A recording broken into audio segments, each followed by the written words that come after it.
First of all, the purpose of the whole conference is to examine what can be done to encourage sustainable 4% growth for the country, and what kind of implications would that be for the prosperity of the country and public policy. I just came from a panel where we discussed essentially the history of federal tax policy for the last 92 years with a group of tax experts, mostly economic historians. Amazing thing is the volatility of our tax code. Cut it in the 20s, raise it in the 30s, turn it into a mass tax in the 40s, maintain those high levels of the 50s, cut them in the 60s, up in the 70s, down in the 80s, up in the 90s, down in 2001 to 2010. And what's interesting is the correlation with lower rates and stronger growth, and I think that's an important lesson. It seems like we've kind of reached an inflection point in the political campaign right now. Do you think the general election started? Absolutely, sure. Started the moment that the Obama campaign sort of determined that it was going to be Mitt Romney, and that was only strengthened when Romney had his recent wins. So what role do you think you're going to play in the coming election? Well, I'm going to be a voter first and foremost, voting enthusiastically for the Republican ticket, and I'm also helping a group called American Crossroads, 527 and a 501c4. Our goal is to raise $300 million.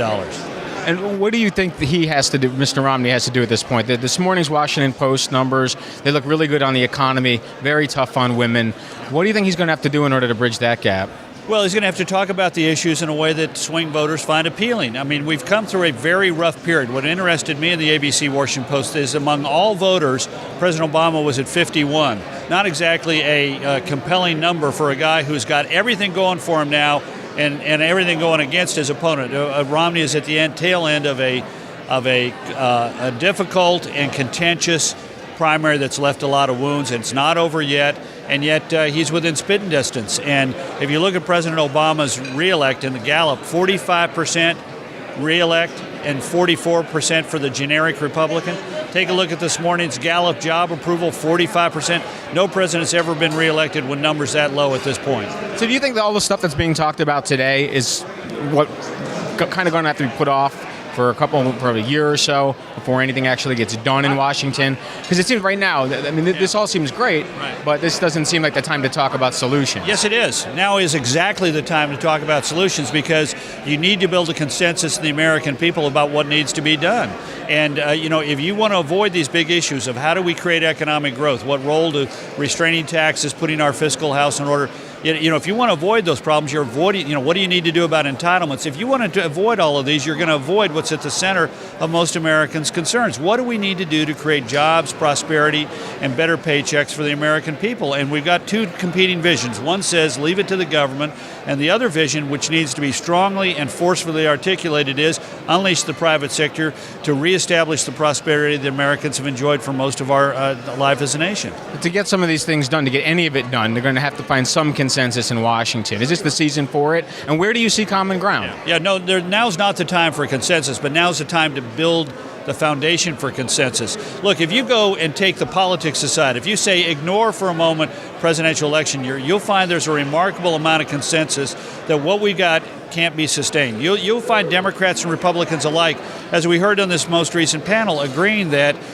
lower rates with a lot less preferences in the code will generate the same amount of revenue.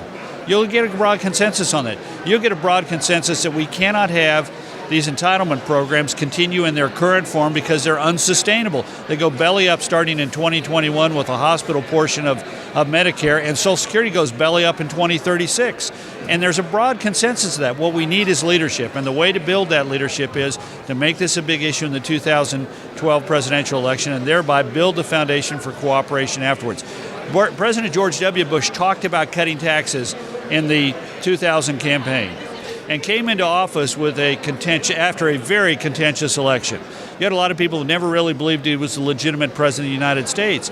Yet in June, with the Senate controlled by the Democrats, he passed the Bush tax cuts with a quarter of the Democrats in the Senate voting for it. And the only way that happened was he talked about it in the campaign, and then he sat down and negotiated with the Democrats in the House and Senate afterwards. I got to ask you one last question. You saw Governor Christie this morning. I thought that was a pretty impressive speech. 30 minutes, no notes. Would you like to coach somebody like that on a national campaign? He doesn't need any coaching. That was a tour de force.